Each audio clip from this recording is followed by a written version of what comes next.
so great to hear cello. It adds so much to the song. So it's great to meet you, Abigail. Thanks for being here. I know you do a lot. Everything from like tribute bands to, symphonies. Can you talk a little bit about how you do all of those different types of styles of music? Yeah. So my main job is the cello. So I'm a freelancer, first and foremost. So that's my favorite thing about it, is that I get to do so many different things. There's some musicians that are really into the symphony stuff, and you can do that. Like, that can be your whole job, especially if you're really good at it. You can win those jobs and everything. And I do that, and I enjoy that. But I think I'd feel not as fulfilled if I didn't do everything else too. I really like pit work. I really like working with people like the people in this room. God bless you. Yeah, it's sometimes it's I wouldn't say it's a challenge to do all these different things, just because I'm used to it and I've done a lot of different things for a while. But it's fun. It's interesting. Meeting new people, traveling for gigs, getting like on new people's like radars, and yeah. Yeah, because I think I'm familiar with your name just because of all the different projects that you've done. I mean, Ron describes you as the go-to cello player in this area. I mean, what does that mean to you? For me, that means, well, for the symphony things, like I'm on the lists for Canton, Akron, Mansfield, Tuscarawas, and a couple, like I'm on Cleveland Pop's list as well. Just their list of subs for cellos, or just people to call whenever. That's very like standard professional. Like they go through the list, they hire all the people they need for their events, and they have maybe 8 cellists on one performance. Depends on the concert. But for smaller things, that's just one cellist or maybe a couple. Those are the type of things that I'm the go-to person for, that people just know my name from me being around, I guess. I don't know. Yeah. And I think about like studios like this, where someone says, "Oh, I need a cellist," and they think of me first because I've done this for them before. Like Ron's been really great about that.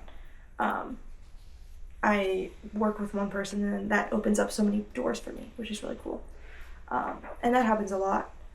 So I'm always getting to meet new people and everything. So it's often, I get so many random emails from random people of like, "Oh, hey, I heard your name from this person." Or also there's the regular ones, like some high school directors that I know, I've played for their like pit orchestras year after year after year.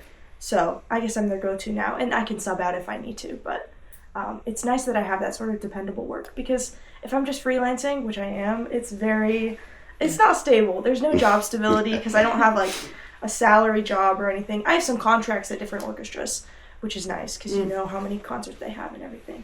But it's really good to have regular people who know me, and I know they're going to ask me for the next thing. So. And how do you approach working with artists? Is it, because you can read music and kind of play by ear too, right? So how do you approach working with an artist? Depends on the person.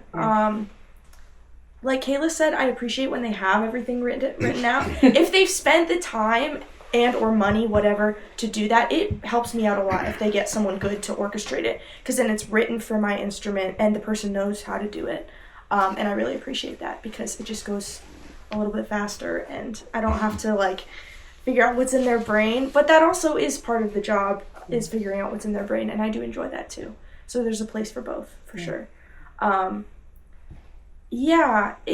It's a lot of like, I have the technical things in my head and the ideas of like either harmonies or styles of playing that I could add to the song. So sometimes it's taking like a sort of abstract vibe that they give me and figuring out what technique that I know might transfer well. So if I say some random term like tremolo, they're like, "I don't know what that means." But if I play it and they're like, "Oh, that's exactly right," that's my job, is to try and guess what type of technique I can bring to them that gives the song. Again, I think that is such a skill, because, if you're a classically trained musician, it seems like that's all I can do. I don't know how to adapt. I know how to read the music and figure it out. So that's really interesting. I know you played at the Kennedy Center. Can you talk about that? Yeah, that was a couple weeks ago at this point. Wow. Very, very cool. I got the gig through some contacts that I had. It was a concert with Carrie Jobe and Cody Carnes.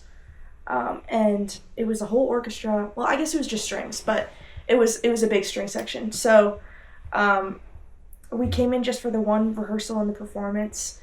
And I was like kind of shocked the whole time. I was like, am I here?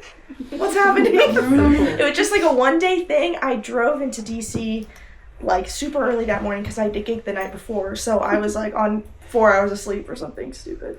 And then I stayed at a friend's house in the area. And then I went home Monday morning. So it was like this really short window of like what happened. Like it's crazy. Beautiful, beautiful venue. Everyone working there was really professional and really nice. And I was like kind of freaked out, kind of intimidated. But the people we were working with were like the people soloing with us were incredible too. Super sweet. And it was just kind of like everywhere else I played. Once we got started, it was just, you just play and you know what to do and you're figuring out the music and following the conductor and stuff. But then I was like looking at the chandeliers the whole time. It was cool. It was really cool. What an incredible experience. And so you do so much here and you go all over the place with your cello, right? Yeah. I mean, I'm just so curious how you got started playing cello. So my mom's a musician. She plays violin. She's played here for a couple things too. So me and my 2 siblings all grew up playing together. My sister plays violin. She plays professionally now too. My brother plays viola here and there, like plays in church and stuff. So she's the one who got me started. And at a certain point, she stopped like forcing me to practice. And I kind of took some time off then. That was like middle school or something. And then the end of high school, I decided I want to come back to it. And then I did some more work and got a little bit more solid in my technical skills. And that's when I got gigging. Got to know people. And then she helped give me some of her gigs. But then I've been getting my own things now, my own connections. So just working all my connections in the area. And That's incredible. I'm sure everybody who records here is so happy to have a go-to cellist. I mean, it's just such an awesome thing to have in this area, especially one that's so adaptable. So very great to meet you. yeah, you too. Thank you. Thanks so much, Abigail.